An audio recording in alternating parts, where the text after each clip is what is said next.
Hello guys, welcome to my class. फिर से मैं एक नए वीडियो के साथ में पेसिव की सीरीज में आज हम पहुंच गए हैं पास्ट परफेक्ट टेंस में, है ना। तो एक्टिव से पेसिव में बदलने के लिए हम क्या करते हैं, जो एक्टिव तो हम टेंस में ऑलरेडी सीख चुके थे, तो एक्टिव से पेसिव में बदलने के लिए हम पास्ट परफेक्ट की बात करते हैं। तो क्या हम कैसे बदलेंगे और क्या उसकी मीनिंग होते हैं उसको आज हम फिर से बहुत अच्छे से पढ़ेंगे। तो एक बार थोड़ा सा ओवरव्यू ले लेते हैं कि पेसिव के नियम और शर्तें क्या हैं। तो सबसे पहले तो मैं बताऊंगी कि केवल ऑब्जेक्ट वर्ब, मैंने प्रीवियस वीडियो में इसको बहुत बार दोहरा दिया है, अभी एक थोड़ा थोड़ा मोटा ओवरव्यू लेते हैं ना। केवल ऑब्जेक्ट वाले वाक्यों में ही पेसिव बनाया जा सकता है, ठीक है ना। जहां पे ऑब्जेक्ट नहीं है वहां पे पेसिव नहीं बनाएंगे। फिर परफेक्ट कंटिन्यूअस वाक्यों में पेसिव में नहीं बदला जा सकता है।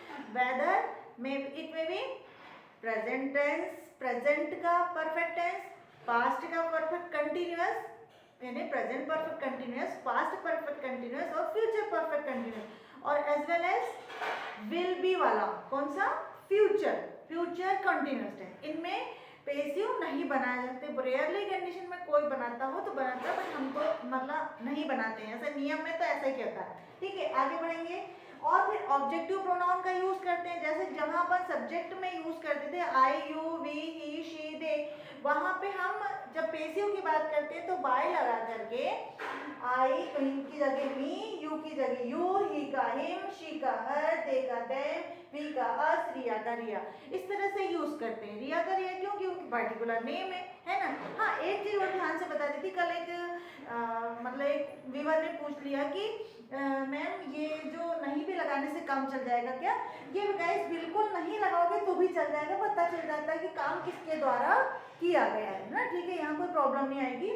और सबसे बड़ा शर्त ये है, नियम ये कहता है कि पेसिव में आपके पास वर्ब की थर्ड फॉर्म लगती ही लगती है, चाहे वो कोई सा भी टेंस हो। ठीक है ना, यहाँ तक गाइस मुझे लगता है कि आपको समझ में आ गया। अब अपन वापस चलते हैं। तो इसका पहला नियम तो कहता है कि एक तो परफेक्ट टेंस में पढ़ने में इसलिए और आसान है पेसिव, क्योंकि इसमें ऑलरेडी आपके पास थर्ड फॉर्म लगी होती है ना।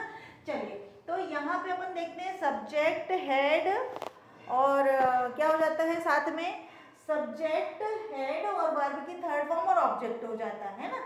तो ऑब्जेक्ट के लिए आई हैड ड्रंक मिल्क, मैंने मतलब मैं दूध ले चुका था, मैंने दूध पी चुका था, ये हो जाता है। तो इसके बाद में अपन अगर हम इसको बदलना चाहें तो फिर कैसा होगा बताओ।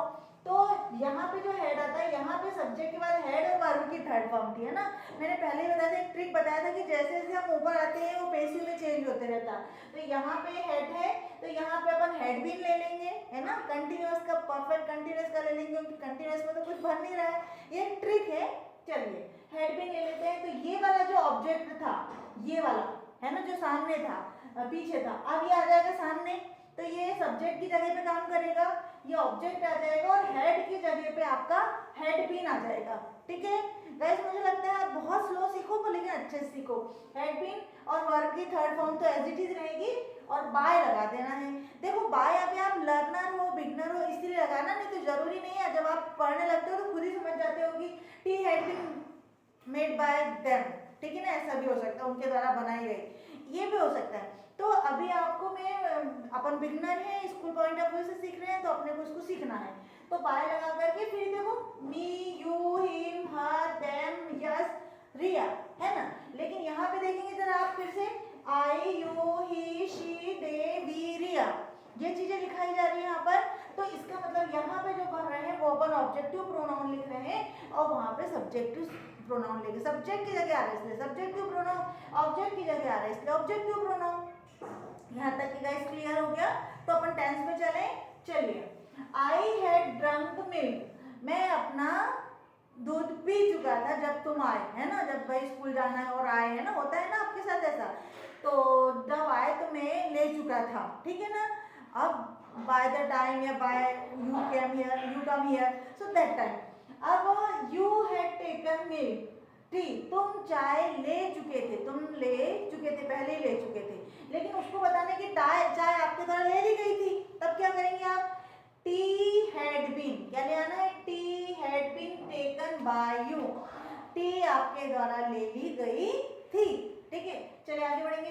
ही हैड कुक्ड फूड, उसने खाना बना लिया था, है ना, जरूरी नहीं गाइस कि हर जगह चुके आएगा, लिया था है ना, कंप्लीट तो हो गया था। He had cooked food, food had been cooked by him, खाना उसके द्वारा बना लिया गया था, है ना, बना लिया गया था, फिनिश हो गया था, ठीक है। दे हैड ओपन डोर, वो दरवाजा खोल चुके थे उस समय तक के, भाई हो सकता है कहीं आपकी की गुम गई हो, कुछ हो गया हो, फिर कोई दूसरा की लेके आए, तब तक किसी ने ताला खोल लिया होगा, तो मतलब they had open the door, आप डोर खोल चुका था, है ना। फिर door had been opened by them, दरवाजा खोला गया था, देखो ओपन खुला, ओपन खुला खोला गया था, बाय देम उनके द्वारा, है ना, कि उन लोगों के द्वारा।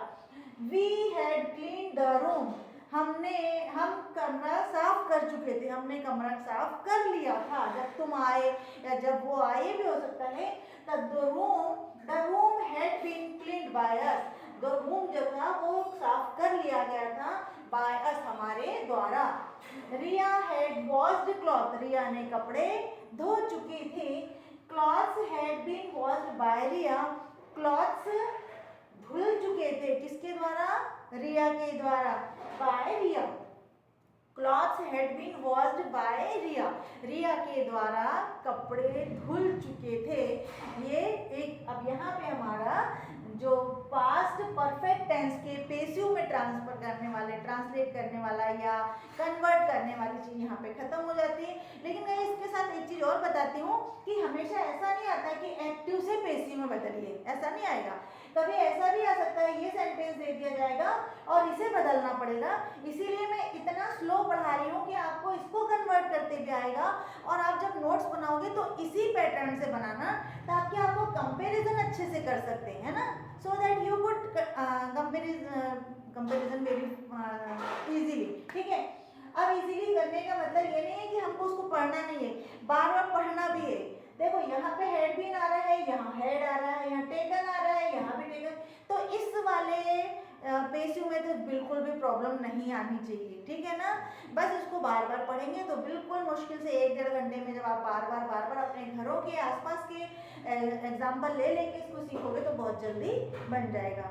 आई होप गाइज आपको ये वीडियो बहुत पसंद आया होगा और आपने कुछ भी सीखा होगा, तो गाइज इसे शेयर जरूर करिए, क्योंकि ज़रूरी नहीं है कि केवल आप ही सीखने वाले हो, ऐसे बहुत से लोग हैं अभी भी जिनको इंग्लिश के प्रति बहुत डर लगता है और वो इंग्लिश सीखना चाहते हैं, बहुत ईजी वे में सीखना चाहते हैं, तो उन तक ये वीडियो ज़रूर पहुँचाइए जिन्हें वास्तव में इसकी ज़रूरत है, ताकि वो भी अपनी इंग्लिश एनहांस कर सके और कहीं वो अच्छा जॉब कर सके, कहीं अपने जॉब में प्रमोशन पा सके, मतलब कुछ वो अच्छा कर सकते हैं। अगर हमारी वजह से उनका 1% भी अच्छा होता है तो हम सोचेंगे गाइस हमने बहुत अच्छा किया।